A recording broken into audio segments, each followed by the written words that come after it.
बिस्मिल्लाहिर्रहमानिर्रहीम।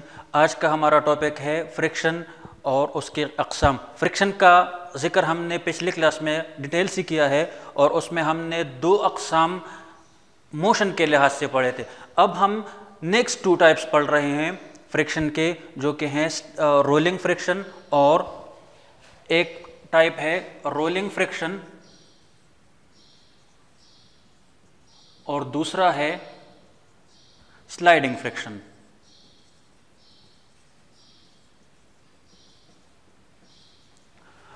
जैसा कि नाम से जाहिर है, रोलिंग फ्रिक्शन एक ऐसा फ्रिक्शन होता है जब एक बॉडी किसी दूसरी बॉडी के सरफेस के ऊपर रोल कर रहा होता है।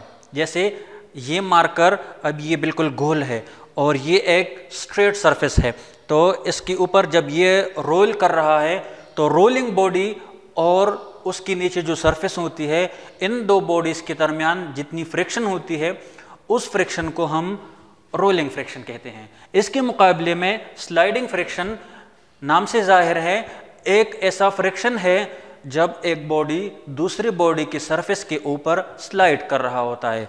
मसलन ये एक बॉडी है, ये दूसरी बॉडी है और ये इसके ऊपर स्लाइड कर रही हो, तो हम इसको कहेंगे कि ये स्लाइडिंग फ्रिक्शन है। रोलिंग फ्रिक्शन स्लाइडिंग फ्रिक्शन से बहुत कम होती है। आप इमेजिन कर लें, अगर एक कार है, उसके व्हील्स हैं, वो व्हील्स रोटेट कर रहे होते हैं, तो वहाँ पर रोलिंग फ्रिक्शन होती है। अगर इसी कार के व्हील्स में उतार दूँ और 4-5 बंदों को मैं लेके आऊँ और कहूँ कि इस कार को आप धक्का दें, 4-5 तो क्या मेरे ख्याल से 10 बंदे भी उसको मूव नहीं कर सकेंगे।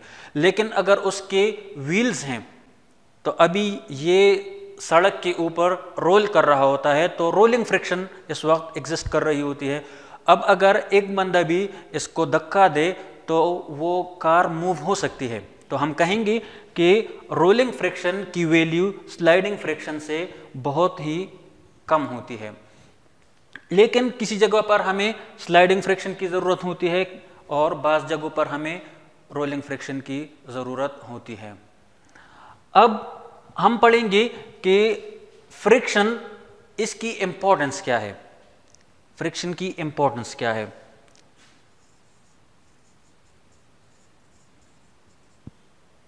फ्रिक्शन की इम्पोर्टेंस क्या है? अगर फ्रिक्शन न होता तो हम किसी दीवार पर कील, ये अगर एक कील है, नेल है, और इसको मैं यहाँ पर इसको लगा दूँ, तो अगर फ्रिक्शन ना होता तो ये कील हाथ से बहुत आसानी के साथ वो वापस उकड़ सकता था। इसी तरह फ्रिक्शन हमें वॉक करने में मदद करती है। जब हम ज़मीन के ऊपर मूव कर रहे होते हैं तो हमारे शूज़ की जो सोल होती है वो असल में ज़मीन को इस तरह पीछे की तरफ धकेलने की कोशिश करती है, जिसकी वजह से हम मूव कर रहे होते हैं। अगर फ्रिक्शन ना होती तो हम ज़मीन पर स्लाइड करते हैं और हम मूव नहीं कर पाते।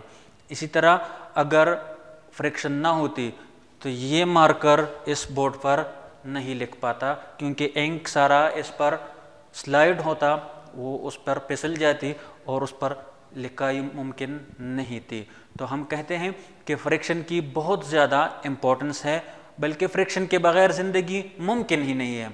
लेकिन जहाँ पर इसकी इम्पोर्टेंस बहुत ज़्यादा है, यूज़फुल इफ़ेक्ट्स बहुत ज़्यादा हैं, तो फ्रिक्शन की डिसएडवांटेजेस भी हैं। डिसएडवांटेजेस क्या हैं?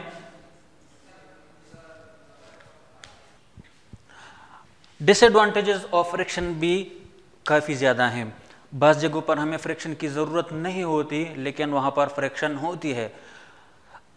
अगर फ्रिक्शन ना होती तो हमें गाड़ी जब चल रही होती है वो हीट अप ना होती और ज़्यादा देर तक वो उसमें सफ़र करना मुमकिन होता है। लेकिन फ्रिक्शन की वजह से गाड़ी के पार्ट्स, इंजन वगैरह ये गर्म हो जाते हैं, तो उसको आराम देना ज़रूरी होता है। इसी तरह फ्रिक्शन की वजह से मशीन जब पिस्टन या रॉड्स वगैरह ये मूव कर रहे होते हैं तो उसकी वजह से बाज़ औक़ात वो टूट भी जाते हैं, ये फ्रिक्शन की वजह से। इसी तरह फ्रिक्शन का एक और भी डिसएडवांटेज है, और वो ये है कि हमारी कुछ एनर्जी फ्रिक्शन को ओवरकम करने के लिए इस्तेमाल होती है। अगर फ्रिक्शन ना होती तो हम कम एनर्जी के साथ ज़्यादा वर्क कर सकते थे। ये कुछ जो हमारी किताब ने डिसएडवांटेजेस उसको मेंशन किया है, ये कुछ मैंने उसको डिस्कस किया। इसके अलावा और भी बहुत सारे हैं, लेकिन वो आपके लिए असाइनमेंट है, आप नीचे कमेंट सेक्शन में उसको स्पेसिफाई कर लें। लेकिन अगर कोई मसला है तो हम नेक्स्ट क्लासेस में उसको एड्रेस कर सकते हैं। आई होप आपको आज का लेक्चर समझ आ गया होगा। अगर कोई मसला है कमेंट सेक्शन में पूछिए।